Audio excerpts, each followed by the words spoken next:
Stay informed, prepared, and connected. Download the 10 Tampa Bay app on your phone. From 10 Tampa Bay, this is a weather impact alert. Good evening. You are watching 10 Tampa Bay at 5. I'm Courtney Robinson alongside Dave Wagner. And we, of course, are seeing the damage this evening from Hurricane Helene and what is next for our communities. This scene is repeated throughout the Tampa Bay area, and this is minor compared to some things. This is a big Texaco sign down in Perry, and you see the glass on the ground there. If this is your business, this is multiplied over and over and over. There are 3 important things that you do need to know this evening. We have seen deaths in the Tampa Bay area from Hurricane Helene. 7 people killed in the Tampa Bay area, 5 of those in Pinellas County. 2 people killed in Tampa. The Northeast Sewer Treatment Facility, it is offline. The city took that offline yesterday evening to avoid damage from the storm surge there. That means that you cannot drain water. You don't want to flush toilets. You don't want to turn on your faucet, let that drain through, take showers, all laundry. of those things. Laundry, all of anything that drains. You don't want to do that because guess what? It is going to back up into your home. They told us yesterday afternoon that it was going to be about 48 hours, but it could be more than that. So we're looking at least Monday before that comes back online. And again, almost 200,000 people in the Bay Area without power this evening. 200,000 customers without power, but you have to give it up to the linemen. Many utility workers out there trying to get power on just as fast as possible. But that, of course, depends on what they're able to get to. And we still have a lot of damage from water, a lot of areas that we cannot get to this evening. Some healthcare facilities damaged by this. Want to let you know about HCA Pasadena. We got this note from them. HCA Florida Pasadena Hospital has temporarily closed because of damage sustained from this hurricane. The safety and well-being, they say, of our patients, staff, and community remain our highest priority as we work to assess and repair the damage. So again, HCA Florida Pasadena Hospital. Pasadena was hit hard, so of course not surprising that they've sustained some damage there. That is temporarily closed due to storm damage. Now that on the way out to St. Pete Beach. Right. And again, we do want to let you know this evening that barrier islands do remain closed. 10 Tampa Bay's Eric Glasser has been out in Tampa, in South Tampa, looking at throughout the overnight, right? Seeing what that storm surge was doing, what the wind was doing, and is in South. Hi guys, yes, and we're on Blanca Avenue at the top of the hour here. We wanted to bring you some pictures. Everybody has seen the images of Davis Islands being inundated by water overnight. Many people here, again, for generations thought that this would not happen, and this time around with Hurricane Helene, it did.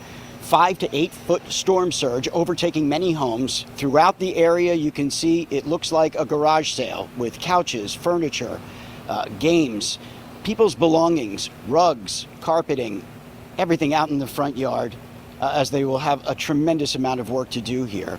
But one of the other culprits last night, in fact, in 2 cases that we're aware of, was this. Let me step out of the way and show you this beautiful home, or what is left of this beautiful home on Blanca Avenue. And we are told that this house burned last night with fire rescue unable to get to it in the city of Tampa because the water was so high. But this is what's left of this beautiful home here on Blanca Avenue. I just want to get off the top and let everybody know, fortunately, there were no injuries or deaths related to this fire, but you can see the extensive damage that was done. Now, in many cases, we've spoken before about how it is and why it is that these fires start.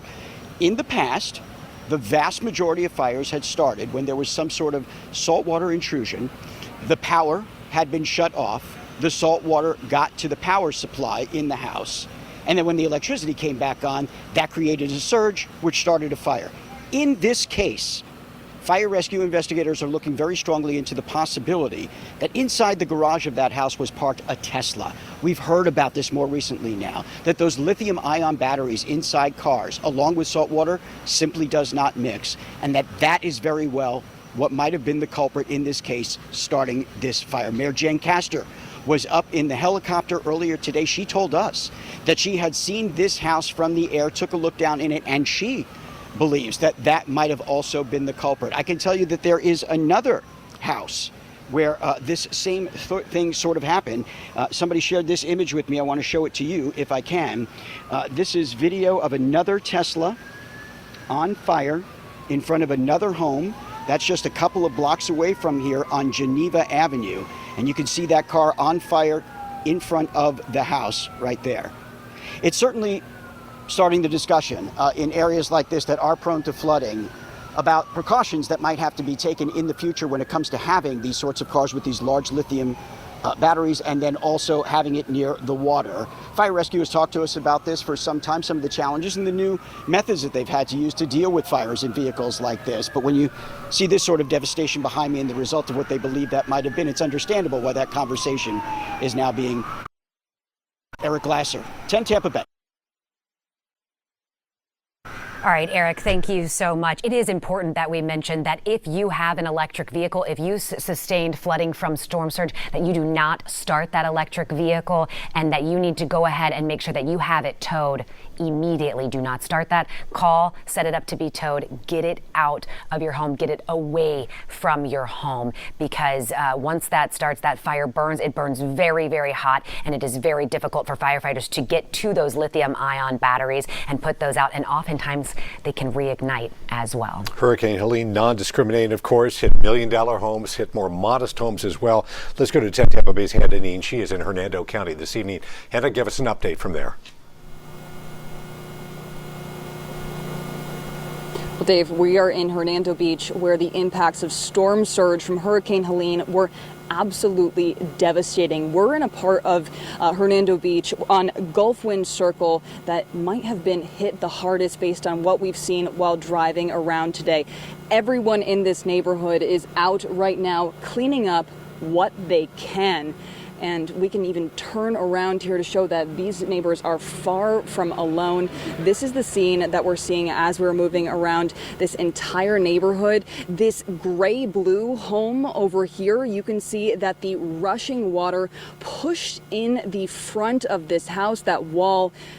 They're just coming down now, holding on by a thread, again, after the devastating impact of the storm surge. Now, just an hour ago, I spoke with one man who tells me he's been working on his home for years, and he lost all of his progress in this storm.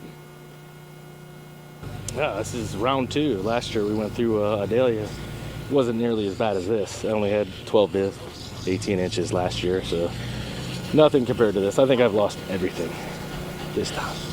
And I prepared more than I ever did.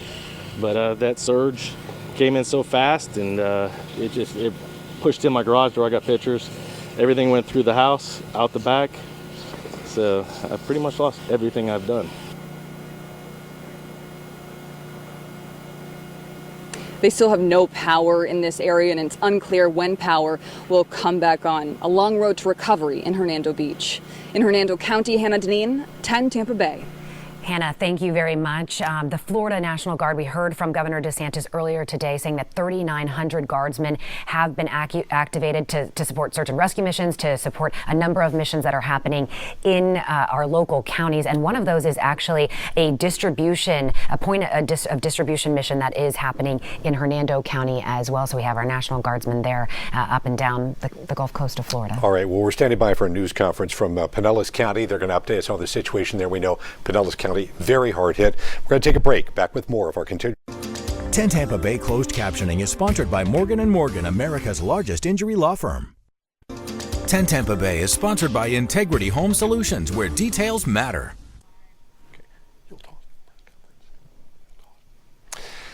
Welcome back to 10 Tampa Bay and our continuing coverage of Hurricane Helene here and the aftermath, the devastating aftermath. We see the sunshine out there. It looks like a beautiful, normal day, but we know it's anything but here in the Tampa Bay area. You're taking a look at armature works, and things look decent out there. We don't know of any problems regarding armature works, but we certainly know that much of the Tampa Bay area has seen damage. And if you didn't personally sustain damage, you know somebody who did. Yes, and as I was looking at armature works, where you normally see, as you pointed out, so many people out enjoy very different here and in many communities. Right now, we are hearing from Pinellas County leaders. Let's touch base with what's happening in Pinellas.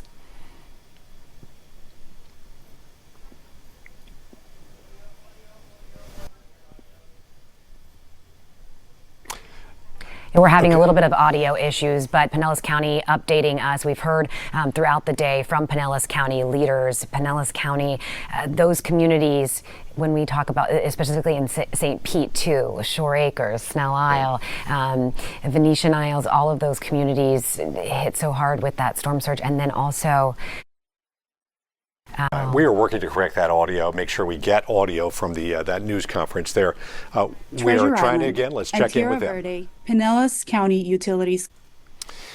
So we're listening to news conference there from Pinellas County right now. What they mentioned in here, and you listen to it as well. So barrier islands closed in Pinellas County zones. There's evacuation zone A back open except for those barrier islands.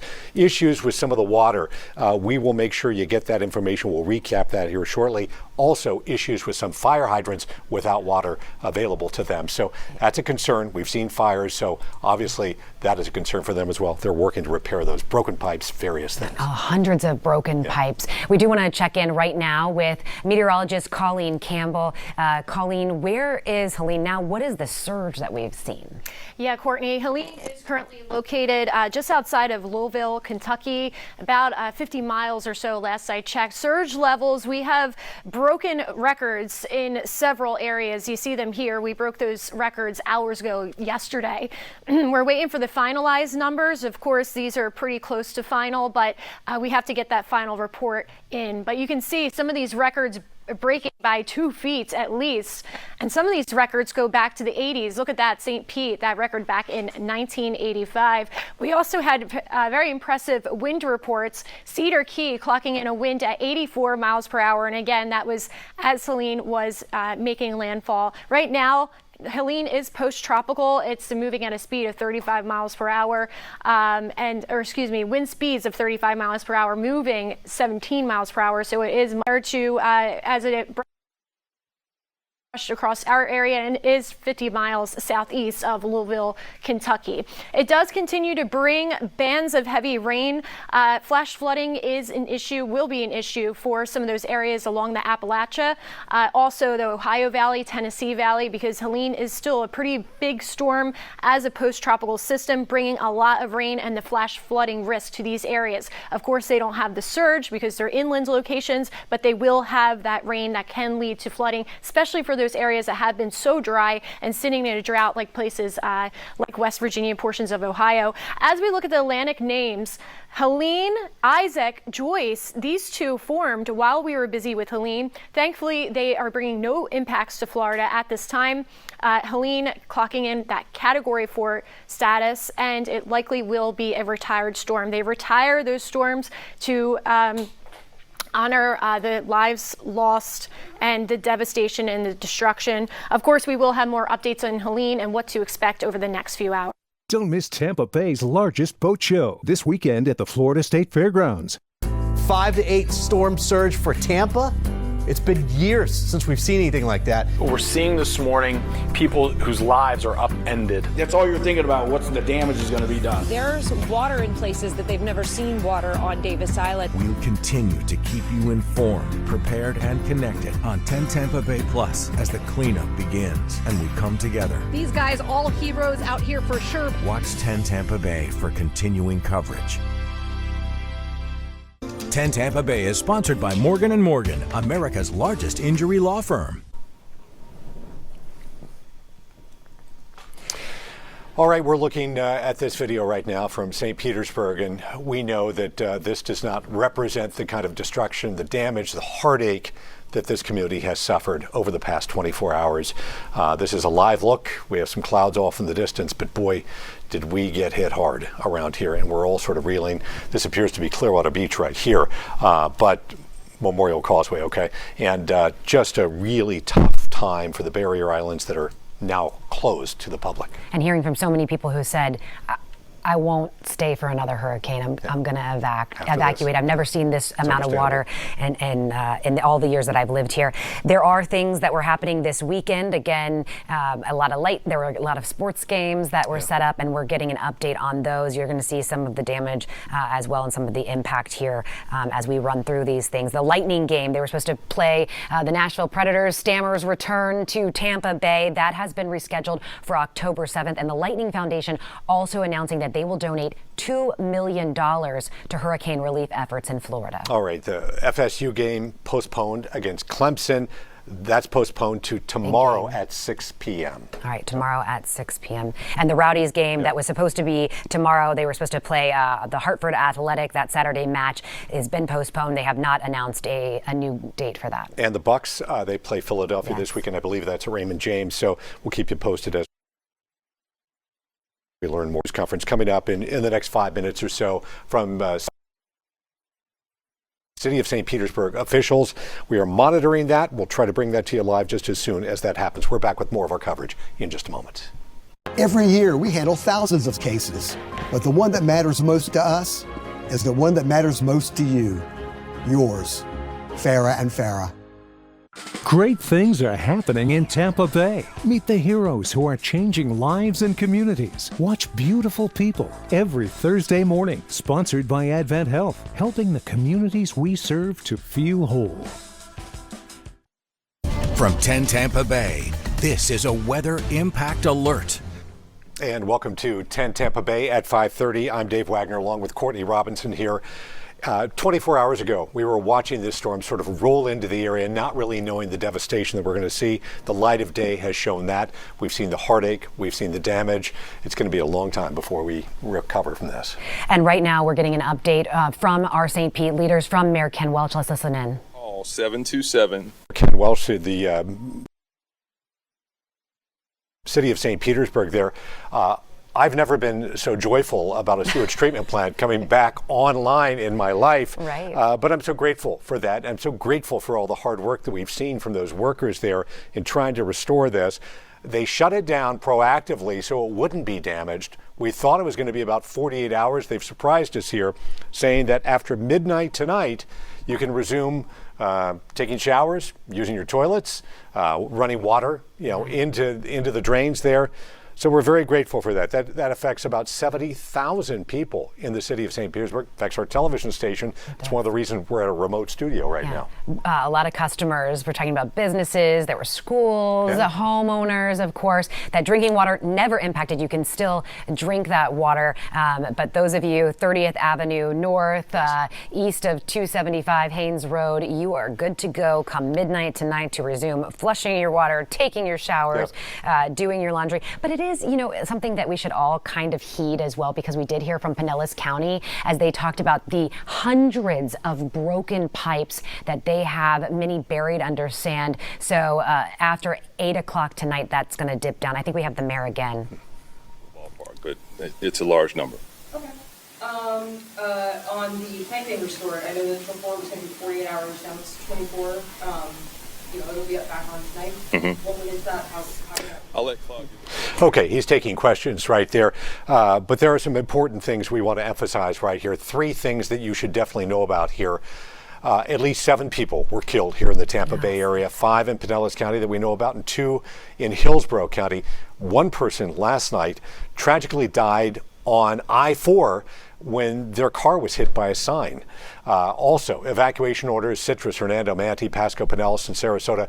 If you live in those counties, you have a sense as to where those are. The barrier islands are closed, though. Keep that in mind. Yeah, and Pinellas County, they actually lifted their evacuation order. But as you pointed out, those barrier islands remain closed. Now, as for the bridges, we have seen the Howard Franklin, the Skyway, and the Gandy Bridge reopen with limitations. The Courtney Campbell remains closed this evening. The Gandy, we had westbound lanes. So those lanes heading into St. Pete, to Pinellas County, those both lanes open on the Gandy Bridge, but heading into Tampa from Pinellas County, just the one eastbound lane open. Yeah, and it's backed up, so it's going to be slow going for you there. Eric Glasser has been giving us great perspective from Tampa over the past 24 hours. We're going to join him again. Eric, where are you? What are you seeing? Hi, guys. Yes, we're on Davis Islands right now. Once again, we've been here throughout the course of the day. I want to bring you a little bit of perspective from the people who were actually here overnight last night. We have seen debris, like you see around me, all over the place over the course of the last few hours. And throughout the streets, you can see what I have said looks like a garage sale, people emptying out all the goods from their apartment that got soaked overnight. But it is those harrowing stories. Some of them are heroic, some people have been rescued, but the idea of that water coming up so quickly, so frighteningly quickly. Take a listen to this one young man's story and what it took for him to survive. My family has been on the island for my entire life. I'm talking to all my friends. It's, the storm is not going to be that bad. You never expect something like this to happen, to take off. When I was in my apartment, the water starts coming in maybe a couple inches. 20, 25 minutes later, it's up almost past the window. At this point, it's like none of my stuff is going to be saved. I just have to leave. I take a backpack, as much as I can grab, right? Like baby photos, couple records, and my Bible, and I throw it in my bag. I climb out the window, and it is so bad. Like, I see a power line, I cross the street, a power line falls down and starts sparking on the water. I had to climb on top of a car. I was there for maybe 10 minutes, and these moments, right, I think this is when it gets so real. And there was a moment where I didn't think I was going to make it, and I call my mom, like, hey, like, I'm sorry, like, I love you. I really wanted to share that with you because it shows so much to me in that moment of knowing I only have a couple of minutes here. What do I grab? A couple of backpacks with memories, photos and memories. And then when he really thought that this might be it, that young man calls his mother and says, I'm sorry and I love you. We've heard stories like this again throughout the course of the day here, and they are going on all over Tampa Bay. Hats off to those people who helped young men like that. His next door neighbor also, some good Samaritans, just getting a perspective of what it is when, really things are up against it. And him sharing that story with us was a little bit difficult for him at first, but once he opened up and told us, I said, boy, this really resonates with people. When the chips are down, you really know what matters the most, guys. Yeah, Eric, that is so true. At the end of the day, I've heard so many people say, it's just stuff. Yeah. It's just stuff.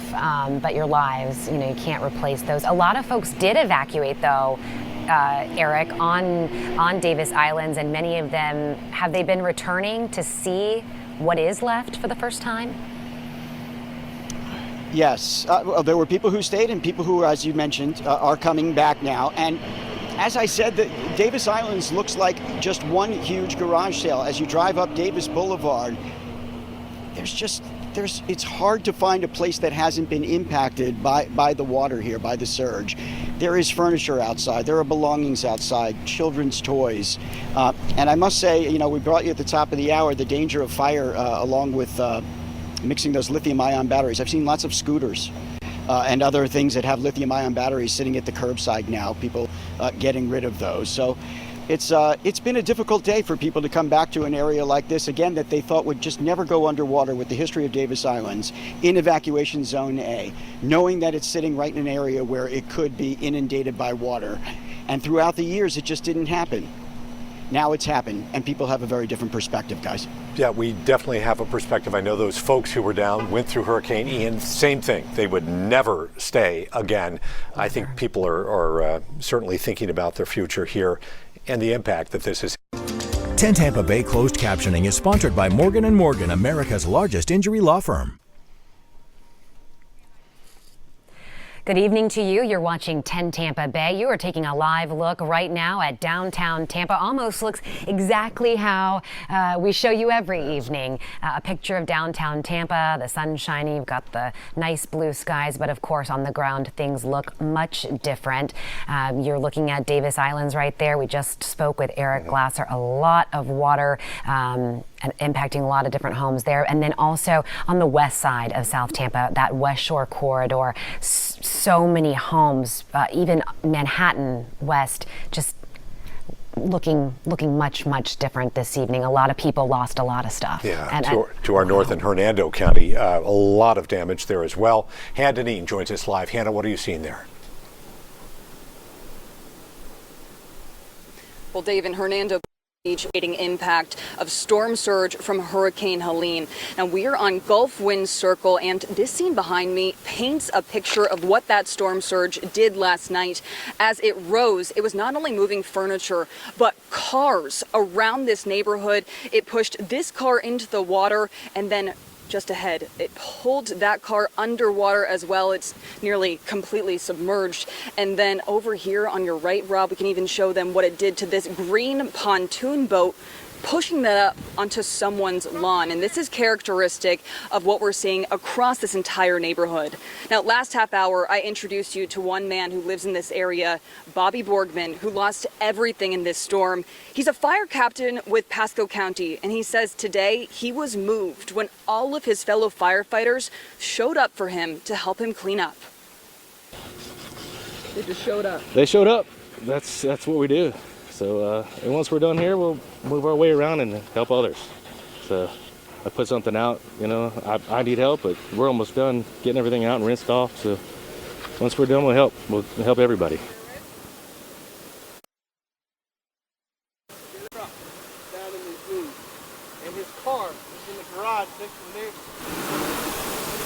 So just incredible to hear there that he was so moved by all of his fellow firefighters showing up for him. But I was also really moved by Bobby, who, amid all of the chaos that happened to his own home, is already thinking about how he's going to go out into the community and help other people. The definition of a community servant right there. In Hernando Beach, Hannah Deneen, 10 Tampa Bay. It does say a lot about this community coming together in the hardest of times. Yeah, and there's a lot of cleanup that's going to happen, and we really need the weather to kind of stay with us on this, right? Allow for that cleanup to happen. Let's touch base with meteorologist Colleen Campbell with what things are going to look like moving forward. Yeah, Courtney. So we have that drier air. We will still have a little bit of rain spring up, but Helene is way outside of our area, and now is the time to be resilient, help your neighbors, and start that cleanup process. You will recover, you will rebuild, believe me.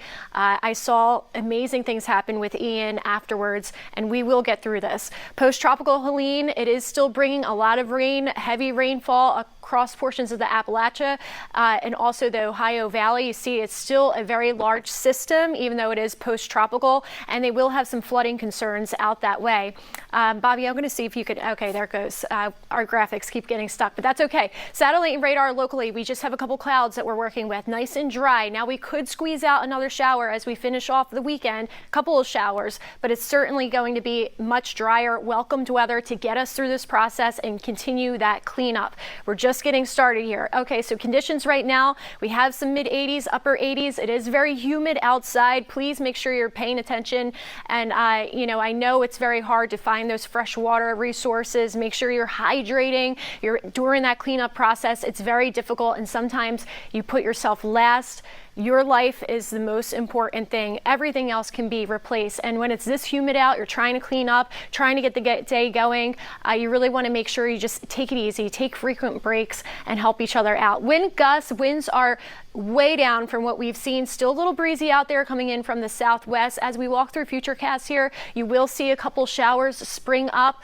We just have that humidity and that rising air, and that's really all it comes down to, back to a normal forecast, if we can even call it that, but much quieter conditions the next 24 to 48 hours. Again, most of these showers will be daytime driven when we have that peak heating of the day. We have a couple tomorrow and then a few more for Sunday. Here we go. This is Sunday, 6, 7, 8 o'clock, peak heating hours of the day. We may run into a quick little downpour, but it's not going to be just tons of rain to stall any plans for cleaning up and moving forward. As we look at our 7-day forecast, we have a couple days here that we can work with. We're working with the weather. Again, just be aware of those pop-up showers. We have a few storms that are in the forecast for next week, but overall 7-day forecast not bad. Temperatures back to normal, just very, very humid outside after Helene here, but we will continue to keep you up. And welcome back to 10 Tampa Bay and our continuing coverage.